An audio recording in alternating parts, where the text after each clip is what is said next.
On this episode, I'm finally getting my roof rebuilt at Big Country Customs. The roof collapsed in Baja, Mexico, just going over the bumps. And also, the following weekend, I got out and got stuck in the woods. My car completely died. And in the next episode, there's gonna be follow-up on that.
Alright, here this is. A big thanks to Big Country Customs for making this awesome and spending extra time. They did, sorry, I'm a little sick. They definitely went extra mile, spent way more time than they anticipated on making this build. But they wanted to make sure that, you know, it's top notch, it's solid, you know, there's going to be no issues with it, and you can detach each component, take it apart, and basically take the whole thing apart if you wanted to. So as you saw before, the canopy goes onto here. This is actually a flat platform here with a mesh, and on top there are detachable kind of brackets, pillars attached, so you can put a canopy, or you can take them off and potentially put rooftop tent, something like that down the road. Anything you want, basically. So otherwise it's flat. So this whole setup is kind of a copy of what I used to have. Obviously it's much sturdier, it's all custom built. It's just the layout, how things were, is very similar. I kind of wanted to repeat what I had because I liked it. So one side is basically for pod, and the reason I want pod and not some boxes, aerodynamic, light, and you can store bulky stuff, chairs, sleeping bags, extra sleeping bags, vacuum cleaner. I do have vacuum cleaner for the road, 12 volt. Kind of need to. This truck bed here gets dirty and like dust, and I do it on big trips, maybe once in 2 weeks I do vacuum. Camera used to go here and kind of be pointing down, but the tubing here is a little curved. I'm not sure if I'm going to be able to squeeze my previous bracket here, and basically it's one of these. I may be able to, I'm not sure, but I'm thinking I'm probably going to position it like this anyway, so the camera isn't sitting here but here. So a little bit of side walls here. Obviously you can mount stuff onto the rails here, even if it was to be some kind of awning. Potentially there's piping here to mount to, or the plate, like mount something on the inside as well, outside. It's options basically. And this plate here is really for rotopack. I'm gonna position 2 rotopacks sideways, like this, in the back. It should fit with canopy, everything should be good. So it's gonna be 2 of them sitting here, like this. Lights go here, there are holes here, middle, and there. So I'm gonna do. And so and the top here there's a steel mesh. So as you can see, there's hole here, here and here, and I'll put one light that's kind of sideways back. Here more like sideways, but a little bit to the front, and that one is exactly to the front, kind of illuminating this area, and side one illuminating stuff around here in the truck. So what we've done on the outside, there's actually a pillar here that's connecting to the frame on the inside. It kind of sits down, bolted, huge bolt. We drilled some holes here to hold the plate, so it's going through the canopy. And but it's all nicely sealed. This sealant here is some kind of special kind. I forgot the name. I'll ask them again, just so I can buy a tube and kind of store it in my car for the future. Because after a few years, you're probably gonna want to reseal this stuff. And that metal plate is what's holding this rubber part here. So same sealant is used in the connection of the pillar inside. So on the inside, the column is actually not tight to the canopy. The whole of the canopy is not completely tight. As they said, otherwise there is a risk to potentially over time, with all the bouncing and stuff, to crack the for cracks to start appearing in the canopy. So there is a little bit of distance in between. All that soft sealant for like soft bounce, a little bit, allow a little flex. And as an extra insurance, there is this rubber part on top that is squeezed by this I don't know, piping brackets or whatever you call it, and the whole thing here is obviously holding this rubber inside. Now on the underside of the tubing, there is this plating that goes all around the back and the sides. So even if let's say I wanted to install more lights or light bar on the side, or who knows what I want to do here, or maybe something hanging, I have options basically. I can just drill more holes. So that's good, because before I used Thule rods or Thule crossbars to stand up, get on a wheel. Now I can't, it's kind of slippery and there's a mesh, there's nothing to hold on to. But these grooves here is like my new way to get up, basically, like so. On top here there is this meshing. Initially I thought, oh, how am I gonna mount stuff?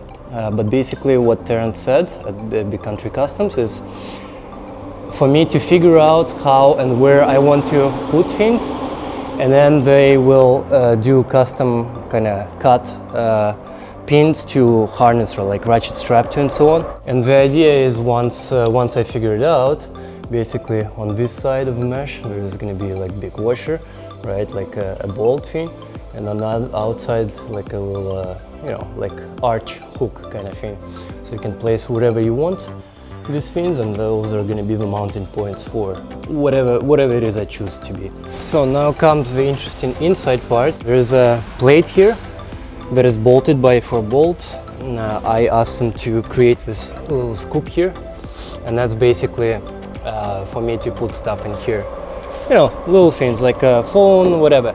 So potentially I could have certain things here and not take them out. They may wobble on the road, whatever, but I can just kind of put them here, and they're not going to be flying off. These plates here, I asked them to do the row here.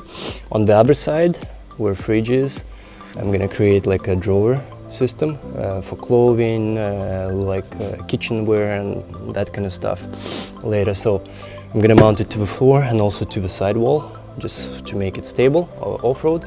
But on this side I wanted to create either one big kind of shelf that goes up to maybe about here, over here, but where my face is, over there.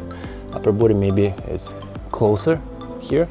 But it's still little storage spaces for things, and I'm gonna have to put curtains back again, and I guess mount my 12-volt plugs, I don't know, somewhere here. I have to figure out what's the best placement now here. I just actually went home and took out all my wires from previous light setup. I should just be able to reuse them.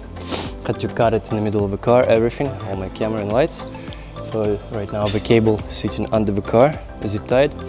I should be able to just connect these things, because last time we did them, my father's friend. We added a little bit of buffer to the length, so should be good. And actually he's coming here basically once I put all the wiring and all the things. Once I'm happy, I'll give him a call and he'll come with solder machine and some rubber fins, basically to connect wires properly. I could use basically one of those clip fins where you clip two wires together, but may as well call him. He's an electrician and he's got the soldering machine. Something I didn't really want to buy for just one-off job here. Yeah, that was my driving half a Mexico trip, basically moving this inside every freaking time. That's the scoop here. There's some bolt going that way. These three pillars are connecting to a plate that's going this way, and on top there is this basically two bracket connection. So there is another tubing and this whole thing is welded together. So this platform is bolted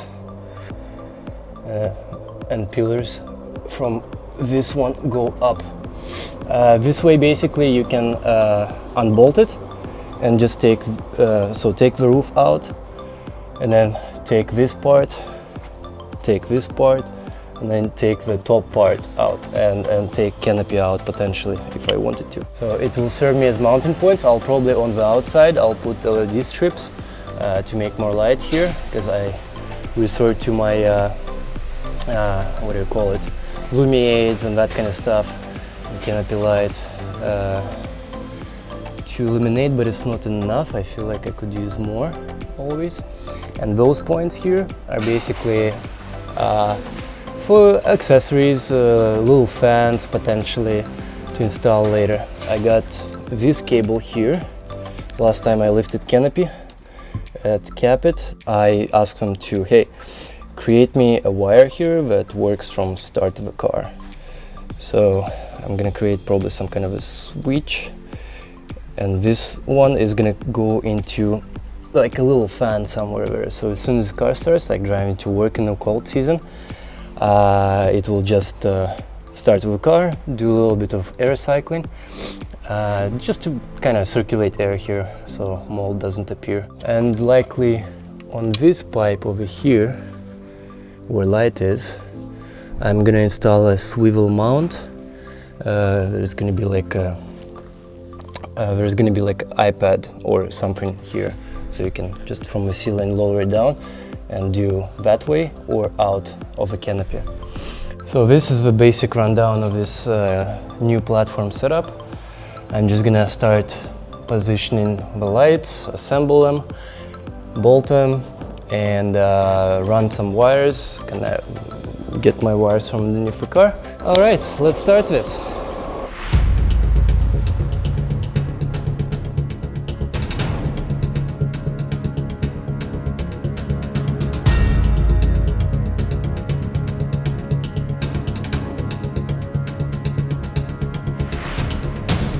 And we got Mr. Victor here helping me again to set up. He arrived earlier, so more work for you, sorry.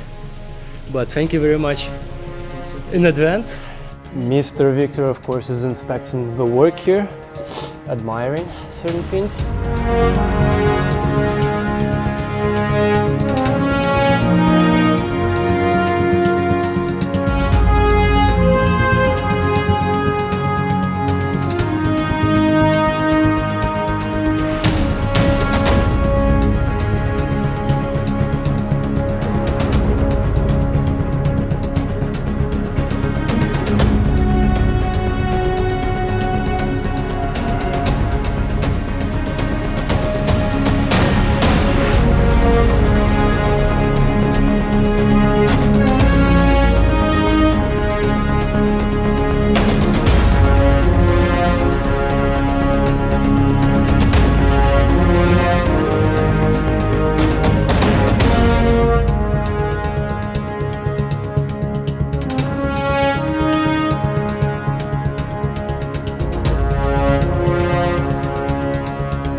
Midnight? No, it is midnight. Midnight already. But we finally got it done. So all lights working, camera is working. I gotta paint wood first. Oh, okay. Actually, no, I can put curtains first and paint the wood and let it sit. All that stuff, like for the next few days. To paint, to be scratched later on. The paint, it probably will get scratched a little bit. No, once pads are back in, it should be okay. You do have more scratches outside of the car versus inside. So I thought I'm gonna shoot a little bit of video here. Alright, long story short, I wanted to complete this video by getting out there in the nature, shoot the inside here of my setup, just kind of how I've set up everything. So I decided on Friday evening, you know what, video editing is great and all that, I need to get out, I need to test my setup, you feel it. Yeah, I camped out at Clear Creek Hot Springs that night and then started driving from South Harrison on this side to Nahatlatch Lake on a couple of river crossings. Like, road is very deteriorated compared to last time I've been here in November when it's snowish. Yeah, some major off-camber washouts and all that stuff, which on smaller cars is a little easier. For me, you know, I definitely feel the weight of all this steel framing now, definitely bouncier, and that's what airbags are gonna be for. But yeah, I'm more tipsy now for sure. Like I don't trust it. I can feel the weight going kind of like sideways. So yeah, at some point my shifter D started to flash, and then I lose all control basically of shifting. I can just go into P and it actually says, hey, go to P, and that's it. No error messages, nothing on a dash. But then I used my OBD2 reader, and it kept saying something about fuel injector A. But anyway, first couple of times I could still restart right away, and it would restart, did a couple of river crossings, and then started to deteriorate. At some point I couldn't start again, it just ignites, and then a second later, dies out.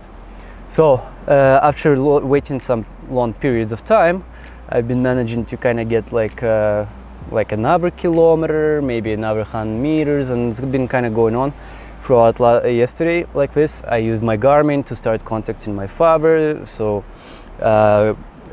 basically messaging my codes that I've been reading from OBD2 reader, and also to Giuseppe, and kind of on my Facebook page as well, like, hey, if anyone wants to come and, I don't know, help me out somehow. So it's been dying, and I could still after a while waiting, restart. Basically they've been sending me messages to try things, so I disconnected at some point the muff sensor on the pipe from air intake to the engine. That kind of helped me start, sort of, not really, but then I started getting the throttle errors, which kind of passed, and since then I had finally engine light on. And so then later I connected it back. Well, actually I cleaned it. After I cleaned it, that's when the throttle errors started coming up, and actually something like high airflow message, and that's when I started getting electrical red sign on my dash. So I stopped, waited for like a good half an hour, again doing OBD2 reads, sending messages and getting some feedback from Giuseppe and Faber to try things. I checked all the wires, I don't seem to see any loose contact anywhere.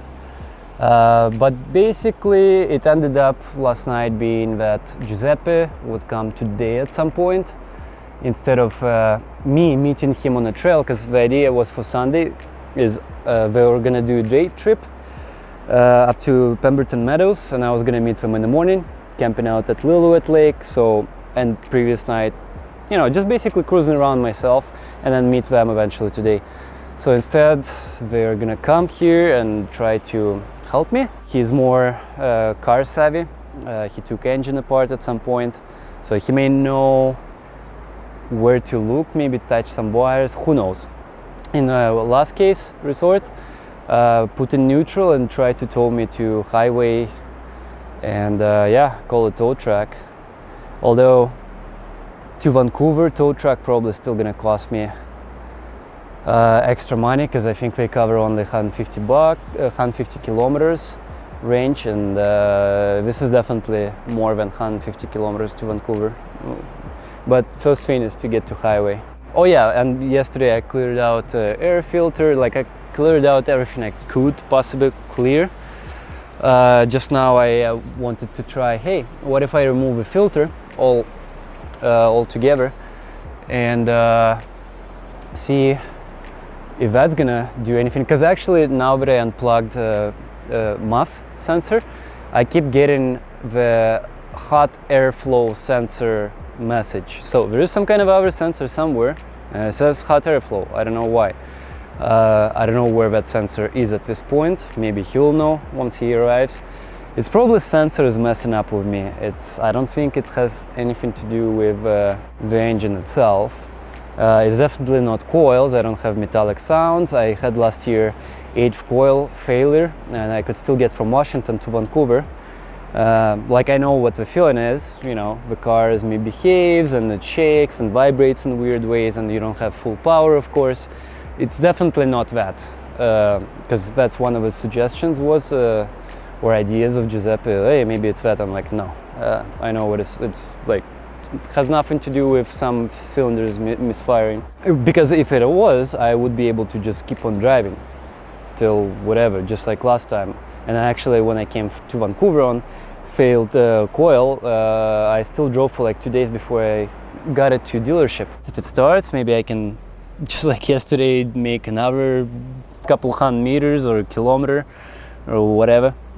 Actually 5 kilometers more, and then completely flat, no ruts, nothing, completely flat forestry road starts for the next 20 kilometers till highway. So I got about 25-30 kilometers till highway.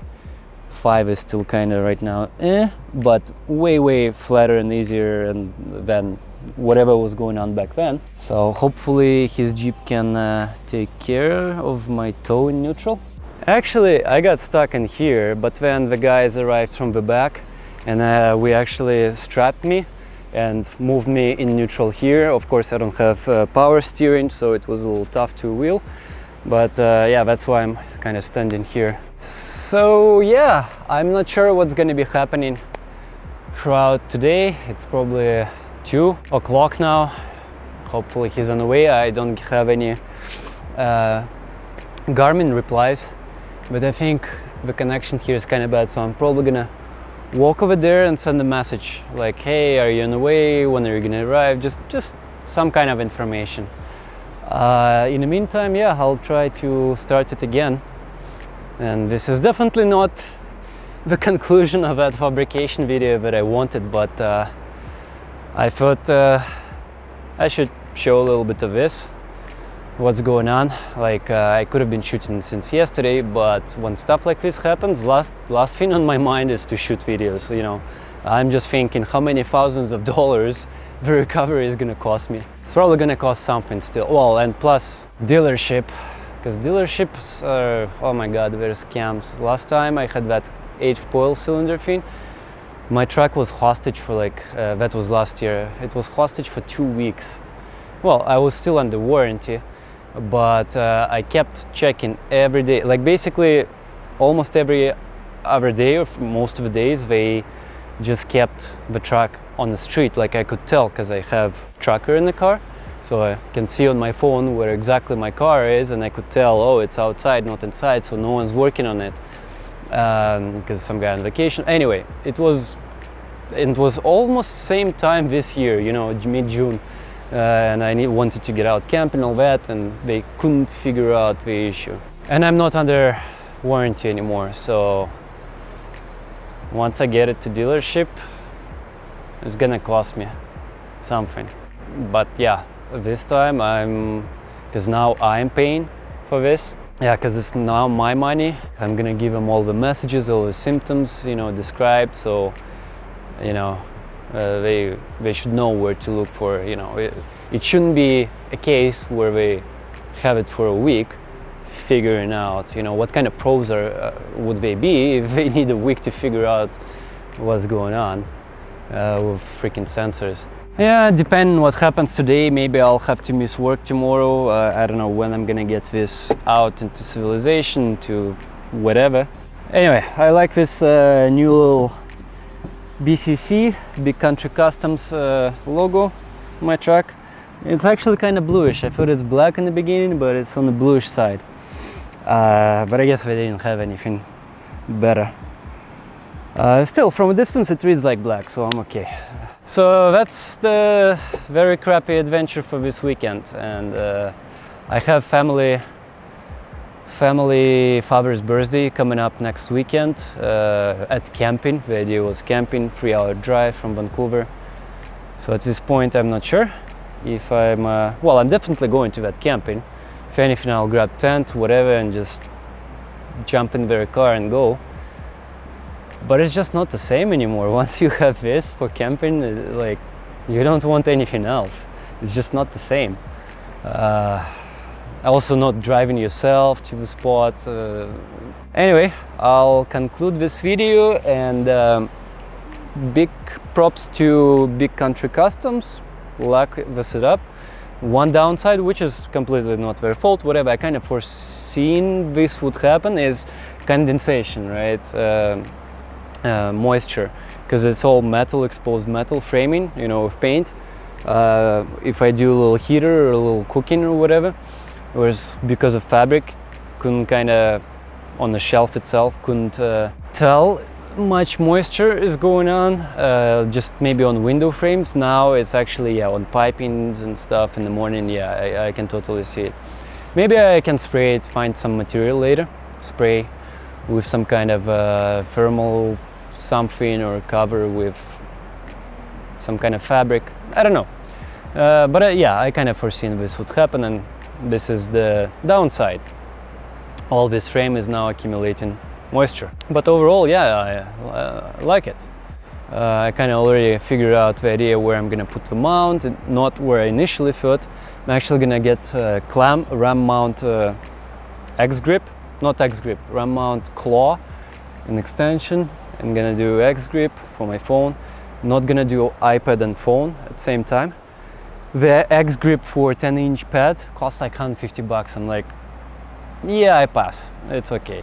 But phones, yeah, I kind of want to just swing out. I'm tired of like putting it on the fridge and backing with something in behind. Also ordered Bluetooth speakers, so I can finally have decent sound, and outside as well. And that's kind of it. I'm gonna be done with setup for a while. I'm not gonna build the shelves and drawers inside on the fridge side yet. I just want to utilize summer, you know, go places, plus I got videos to do. So I'm okay with the current setup right now. I don't really need all that much, all those shelves and whatever I have planned for the future. Can try in the winter work, or maybe next year. It's okay, there is no rush with that. Well, I thought I would add a little bit of conclusion to this whole ordeal, what happened. So crawling step by step throughout past 5 hours. No, because last time I recorded this was 8 hours ago or something like that, 9. So bit by bit, engine shutdowns, but I managed to get to paved road here. So I'm in North Bend, called the tow truck. They were gonna send a tow truck in an hour, but then I did say to BCAA that my truck is jacked up, heavy. So eventually, whatever subcontract company they called, those guys called me back like, oh no, we're gonna bring you bigger or more powerful tow truck, and it's gonna take up to 3 hours. Right now it's 9 already, so 2-hour drive to Vancouver roughly. I'm gonna be at some dealership at around 1 o'clock. Not some dealership in particular one. I'm gonna try Marine Chrysler dealership, and then I kind of need the truck fixed like quick. I can't wait weeks. But anyway, I'm gonna sleep in the truck tonight at a dealership, and basically first thing in the morning deal with everything I need to deal with. And I already, and I still need to send email to my work once I get connection. But it's not happening, I'm not coming. But in the meantime, while I'm waiting, I'm like, I got another 2 hours of wait time, or 2.5. I may as well eat. So here we go. I'm gonna do a little bit of noodles here. That's going on. I still have some bread left. I got tuna, chili tuna, smoked mussels. That should be good. I still have beer going. And actually, here I got Netflix going on. So I'm gonna finish cooking whatever, bring it here, and continue watching TV till those guys arrive. Anyway, till next adventure.